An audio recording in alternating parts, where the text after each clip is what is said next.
کہ اہل عرب روزے کی عبادت سے واقف نہیں تھے۔ ان کے ہاں ملت ابراہیمی کی کچھ چیزیں تو چلی آ رہی تھی، اگرچہ بگاڑ ہو گیا تھا۔ نماز تھی، اس میں وہ سیٹیاں بجاتے تھے، تالیاں بجاتے تھے، نماز تو تھی، اس کا ذکر جو ہے قرآن مجید میں موجود ہے۔ حج موجود تھا، حج میں کچھ چیزیں انہوں نے بدل دی تھی، تلبیہ میں مشرکانہ عقیدہ شامل کر دیا تھا، اور یہ ہے کہ قریش یہ کہتے تھے کہ ہم عرفات نہیں جائیں گے، عرفات کا میدان جو ہے وہ حدود حرم سے باہر ہے، ہم حرم کے متولی ہیں، ہم حرم سے باہر نہیں جائیں گے۔ یہ عرفات تو دوسرے لوگ جو ہے باہر سے جو آتے ہیں ان کا کام ہے کہ وہ عرفات جائیں، یہ بھی انہوں نے غلط کام کر لیا تھا۔ اور جیسا کہ میں بعد میں بھی عرض کروں گا کہ جب سارے مناسک حج ادا ہو جائیں تو اس کے بعد 3 دن کا قیام اور ہے منی میں، وہ 3 دن کا بھی ہو سکتا ہے، 2 دن کا بھی ہو سکتا ہے۔ یہ اللہ کے ذکر کے لیے یہ دن تھے، تو انہوں نے اس میں اپنے آباء و اجداد کا ذکر جو ہے وہ کرنا شروع کر دیا۔ ہمارے بڑے ایسے تھے، ایسے بہادر تھے، ایسے سخی تھے، ان کا ذکر مبالغے کے ساتھ۔ تو بہرحال حج کے اندر انہوں نے خرابیاں تو ڈال دی تھی، حج موجود تھا، حج ہوتا تھا، طواف ہوتا تھا بیت اللہ کا۔ اسی طرح زکوٰۃ کے نام سے کوئی عبادت نہ صحیح، لیکن صدقات خیرات یہ تو ان کے ہاں تھا، لیکن صوم کی عبادت سے وہ واقف نہیں تھے۔ یہ لفظ جو عربی زبان میں آتا ہے یہ گھوڑوں کے لیے آتا تھا، گھوڑوں کو روزہ رکھواتے تھے۔ کیوں؟ آپ کو معلوم ہے ان کا پیشہ ہی تھا غارت گری، لوٹ مار، اور لوٹ مار میں خاص طور پر رات کے پچھلے حصے میں جا کے کہیں چھاپا مارنا، لوٹ مار کرنا، غارت گری کرنا، خوریزی کرنا، پھر وہاں سے بھاگنا۔ یہ جو گوریلا وار کا طریقہ ہوتا ہے، پھر وہاں پر مقابلے کرنے کے لیے رکنا نہیں ہے، پھر بلکہ وہاں سے بھاگ جانا ہے۔ اس کے لیے انہیں تیز رفتار سواری کی ضرورت تھی۔ ان کی جو عام سواری ہے اونٹ، وہ ویسے تو بہت سے اعتبارات سے ان کے لیے بہت موزوں سواری ہے، وہ پیاس بھی برداشت کر سکتا ہے، ایک ہفتے تک اگر پینے کو پانی نہ ملے تو اسے پرواہ نہیں ہے، بھوک برداشت کر سکتا ہے۔ ریت میں چلنے کے لیے اس کو پاؤں اللہ نے ایسے بنائے ہیں، چوڑے چوڑے پاؤں۔ پھر یہ کہ وہ دھوپ کی سختی، لو کی گرمی برداشت کر سکتا ہے، لیکن اس میں رفتار تیز نہیں ہے۔ تیز رفتاری کے لیے گھوڑا چاہیے، اور گھوڑا نازک مزاج جانور ہے، وہ بھوک اور پیاس برداشت نہیں کر سکتا، گرمی اور لو کی حدت اور شدت برداشت نہیں کر سکتا۔ اسے عادی بنانے کے لیے روزہ رکھواتے تھے، بھوکا رکھا، کھانا پینا اس کا بند کر دیا، چارہ ڈالنا بند کر دیا، پانی پلانا بند کر دیا۔ پھر جب لو چلتی تھی تو اس کا رخ منہ جو ہے لو کی طرف کر کے، اور پھر وہ بدو کھڑا ہو جاتا تھا، اپنا منہ اور اپنا سر تو ڈھانپ لیتا تھا اپنے غترے کے اندر، لیکن وہ گھوڑے کا منہ رکھتا تھا سیدھا لو کی طرف، تاکہ اس کو لو برداشت کرنے کا مادہ اس کو پیدا ہو جائے۔ اس کو کہتے تھے روزہ، یہ جو ہے ہمارا گھوڑا جو ہے روزے سے۔ تو ہمیں قرآن مجید میں جو مکی قرآن ہے، مکی صورتیں، یہ 2/3 تقریباً بنتی ہیں پورے قرآن کا، اس میں کہیں صوم کا ذکر نہیں ہے۔ ایک جگہ برسبیل تذکرہ حضرت مریم علیہ السلام کے ذکر میں ہے کہ جب ولادت ہو گئی ہے اور حضرت مسیح کو اب لے کر انہیں آبادی میں جانا تھا، وہ تو ایک بالکل ویران جگہ میں جا کر انہوں نے وہ سارا جو شدت ہے وضع حمل کی وہ برداشت کی، اس لیے کہ شادی تو ان کی ہوئی نہیں تھی، تو اب یہ بچہ کہاں سے آ گیا؟ تو اب وہ بہت پریشان تھی کہ میں کیا کروں گی، کیا کہوں گی، اس بچے کو لے جاؤں گی۔ تو قرآن مجید میں سورہ مریم میں ہے کہ یا تو فرشتے نے پکار کر کہا یا اسی بچے نے پکار کر کہا، گھبرائیں نہیں۔ اگر کسی انسان کو آپ دیکھیں تو کہہ دیں کہ میں نے تو رحمان کے لیے، اللہ کے لیے ایک روزے کی نظر مانی ہوئی ہے، میں کسی سے بات نہیں کروں۔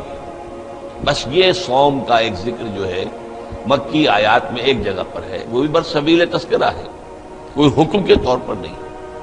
اس حوالے سے اگر غور کیا جائے، حضور صلی اللہ علیہ وسلم جب مدینہ تشریف لائے ہجرت کر کے، تو آپ نے دیکھا کہ یہودی محرم کی 10ویں تاریخ عاشورہ اس کا روزہ رکھتے تھے۔ آپ نے پوچھا کیوں رکھتے ہو روزہ؟ انہوں نے جواب دیا کہ اس دن اللہ نے ہمیں فرعون سے نجات دی تھی، سمندر کو پھاڑ کر ہمیں پار کرا دیا تھا، اور فرعون کو اس کے لشکر سمیت غرق کر دیا تھا، تو ہم شکرانے کے طور پر روزہ رکھتے ہیں۔ تو حضور نے فرمایا کہ موسیٰ کے تو ہم زیادہ حقدار ہیں تم سے، لہذا مسلمانوں کو حکم دیا کہ تم روزہ رکھا کرو عاشورے کا۔ بعد میں فرمایا یہ یہودی ایک رکھتے ہیں تم 2 رکھو، تاکہ ایک امتیاز بھی قائم رہے، علیحدگی بھی قائم رہے۔ لہٰذا 9ویں محرم کی اور 10ویں کے روزے رکھنے مسلمان نے شروع کر دیے۔ کچھ دنوں کے بعد اب 3 روزے ہر مہینے میں لازم کر دیے گئے۔ میں لفظ فرض استعمال نہیں کر رہا ہوں، ابھی میں بتاؤں گا اس کو۔ 3 روزے لازم کر دیے گئے کہ ایام 20 کے 13ویں 14ویں اور 15ویں تاریخیں جو ہے ہر مہینے کی، اس میں روزے رکھے۔ حکمت کیا تھی؟ ایک دم ایک مہینے کا روزہ فرض ہو جائے، اور وہ مہینہ فرض کیجئے مئی کا ہے، جون کا ہے، تو قیامت ٹوٹ پڑے گی لوگوں پر۔ انہیں عادی بناؤ رفتہ رفتہ۔ اگر گرمی کا مہینہ بھی ہے تو 3 دن جھیل لیں، برداشت کریں، پھر اگر اچھے موسم کے آ گئے تو ٹھیک ہے، وہ بھی آ جائیں گے بیچ میں۔ تو 3 دن کے یہ روزے لازم کیے گئے، اور اس کے لیے پہلا حکم قرآن کا جو آیا ہے کتب علیکم الصیام، لکھ دیا گیا تم پر روزہ رکھنا، واجب کر دیا گیا۔ وجوب اصل میں 2 طرح کا ہوتا ہے، ابھی میں عرض کروں گا آپ سے۔ وجوب علی العین، وجوب علی الخیار۔ یہ جو روزہ واجب کیا گیا کتب علیکم الصیام کما کتب علی الذین من قبلکم، جیسے کہ روزہ رکھنا لکھ دیا گیا تھا، فرض کیا گیا تھا ان لوگوں پر کہ جو تم سے پہلے ہو گزرے، تمام امتوں پر روزہ جو ہے وہ لازم رہا ہے، لعلکم تتقون، تاکہ تمہارے اندر تقویٰ پیدا ہو جائے۔ جو اس میں حکمت صوم کا جو ذکر ہے وہ میں بعد میں بیان کروں گا، ابھی میں صرف اس پہلو سے گفتگو کر رہا ہوں کہ میری رائے میں اور مولانا انور شاہ کشمیری رحمۃ اللہ علیہ کی رائے میں اور امام راضی کی رائے کے روح سے بہت سے جو سلف کے اندر تابعین ہیں ان کی رائے میں یہ حکم روزے کا رمضان کا نہیں ہے بلکہ ایام 20 کا ہے، اس لیے کہ آگے فرمایا ایام معدودات، گنتی کے چند دن ہیں۔ اب رمضان کو آپ ایام معدودات نہیں کہہ سکتے، گنتی کے چند دن تو نہیں، 29 دن پورے کرنا، 30 دن پورے کرنا، بہرحال مشقت طلب بات ہے، آسان کام تو نہیں ہے۔ وہ میں گرمی کے موسم بھی آئے گا، اب رفتہ رفتہ ہم جا رہے ہیں گرمی کی طرف۔ ایام و معدودات، اب یہ ایک طریقہ ہے تشویق کا، ترغیب، دیکھو بھائی فکر نہ کرو، ہمت کرو، گنتی کے چند دن ہے نا۔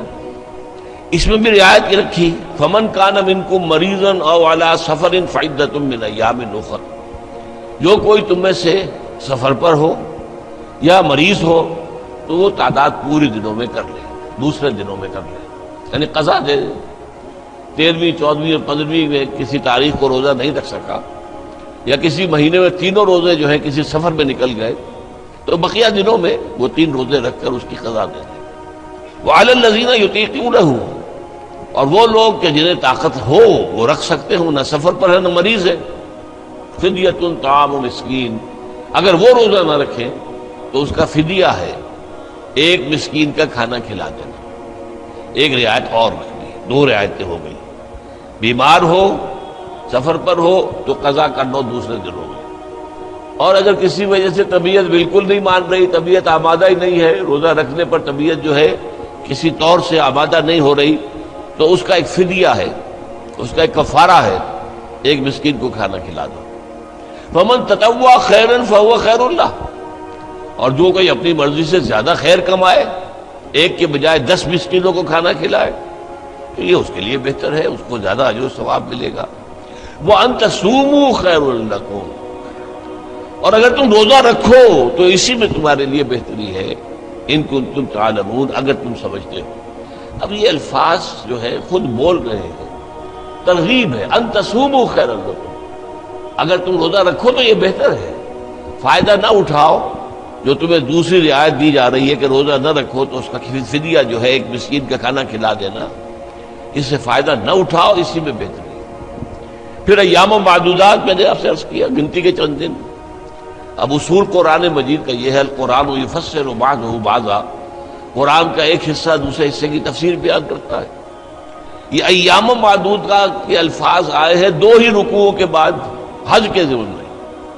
حج کے ضمن میں جیسا کہ میں نے ابتدا میں بھی عرض کیا تھا، جب تمام مناسک حج ادا ہو گئے، وقوف عرفہ بھی ہو گیا، مزدلفہ بھی ہو گیا، پھر قربانی بھی ہو گئی، حلق بھی ہو گئی، رمی ہو گئی، یہ سارے جو ہے تمام جو مناسک ہیں وہ پورے ہو گئے۔ اب 2 دن یا 3 دن قیام کرو مینا میں اللہ کے ذکر کے لیے، چنانچہ ان رکوع میں فرمایا گیا فَإِذَا قَضَيْتُم مَّنَاسِكَكُمْ فَاذْكُرُوا اللَّهَ كَذِكْرِكُمْ آبَاءَكُمْ أَوْ أَشَدَّ ذِكْرًا، جب تمام مناسک کے حج ادا ہو جائیں، پورے ہو جائیں، تو پھر اب اللہ کا ذکر کرو اتنا شدت کے ساتھ، بلکہ زیادہ شدت کے ساتھ جس کے ساتھ تم اپنے آباء و اجداد کا ذکر کرتے تھے۔ یہ خرابی انہوں نے کر لی تھی، بجائے اللہ کی یاد کے، اللہ کے ذکر کے، اللہ کی عظمت کے بیان کے، اللہ کے انعامات اور احسانات کے تذکرے کی بجائے وہ اپنے بڑے لوگوں کے جو ہیں اوصاف اور ان کا کردار اور ان کے کارنامے اور ان کی سخاوت، ان کی شجاعت، ان کی بہادری، یہ اس کا تذکرہ کرتے۔ تو فرمایا نہیں، فاذکروا اللہ کذکرکم آباءکم او اشد ذکرا، تو اللہ کا ذکر کیا کرو جیسے کہ اپنے آباء و اجداد کا ذکر کرتے رہے ہو، بلکہ اس سے بھی زیادہ۔ آگے چل کر فرمایا فاذکروا اللہ فی ایام معدودات، وہی الفاظ آ گئے، ذکر کرو اللہ کا گنتی کے چند دنوں میں۔ فمن تعجل فی یومین فلا اثم علیہ، جو کوئی 3 دن پورے کرنے کی بجائے 2 دن پورے کر کے چلا آیا، اس پر بھی کوئی گناہ نہیں ہے۔ ومن تاخر فلا اثم علیہ، اور جس نے مؤخر کیا اور پورے 3 دن وہاں پر لگائے، اس میں بھی کوئی گناہ نہیں ہے۔ اب یہاں 2 یا 3 دن کے لیے آ رہا ہے ایام معدودات، اسی طریقے سے وہ جو فرمایا ایام معدودات فمن کان منکم مریضا او علی سفر فعدۃ من ایام اخر، یہ ہے در حقیقت اس روزے کا پہلا حکم، ایام 20 کے 3 روزے۔ جب رمضان مبارک کا روزہ فرض ہو گیا تو اب یہ واجب نہیں رہے، اسے کہتے ہیں وجوب علی الخیار، اختیار ہے، چاہے روزہ رکھ لو، چاہے ایک مسکین کو کھانا کھلا دو۔ جب رمضان کے روزوں کا حکم آیا یہ وجوب ختم ہو گیا، وجوب علی الخیار نہیں رہا، اب وجوب علی العین ہے، روزہ رکھنا ہی ہوگا لازماً۔ صرف ایک رعایت باقی رہی کہ ہاں اگر بیمار ہو، سفر پر ہو تو قضا کر سکتے ہو، لیکن تعداد پوری کرنی ہوگی، وہ آیت میں بعد میں پڑھوں گا ابھی۔ اب یہ جو رعایت رکھی گئی تھی جب روزہ رمضان کا فرض ہو گیا تو اب یہ 3 روزے جو ہیں ایام 20 کے یہی لازم نہیں رہے، لیکن حضور نے انہیں برقرار رکھا۔ آپ نفلی روزے رکھتے تھے، 13ویں، 14ویں، 15ویں جو دن تاریخیں ہیں ہر مہینے کی آپ روزہ رکھتے تھے، باقی رکھا۔ اور بھی جو لوگ جن کو اللہ تعالیٰ کا قرب جو ہے زیادہ پیارا ہے، روحانیت سے جنہیں زیادہ دلچسپی ہے، وہ نفلی روزے بھی رکھتے ہیں، ہفتے میں 2 روزے، پیر کا روز اور جمعرات کے روز، اور مہینے میں پھر 3، 13ویں، 14ویں اور 15ویں، یہ نفلی روزے۔